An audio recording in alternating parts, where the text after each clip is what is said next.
Bueno, nos encontramos en este precioso ático ubicado cerca de la playa del Perellonet y del Perelló. Cuenta con 5 habitaciones, 3 baños completos y una de las habitaciones en suite. Todas las habitaciones, como estáis viendo, son dobles. Hay dos baños con bañera, uno con hidromasaje y otro con ducha. El piso está completamente listo para entrar a vivir.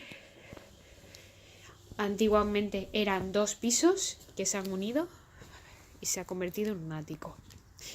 Y esta espectacular terraza es tan grande como el piso, 140 metros cuadrados de terraza.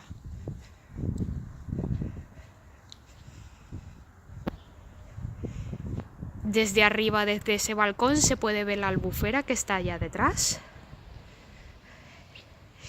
Y desde esta esquina podemos ver la playa, que la tenemos a pocos metros.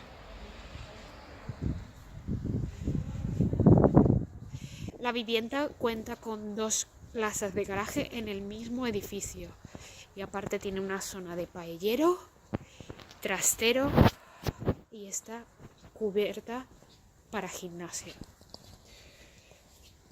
El trastero muy amplio y el paellero.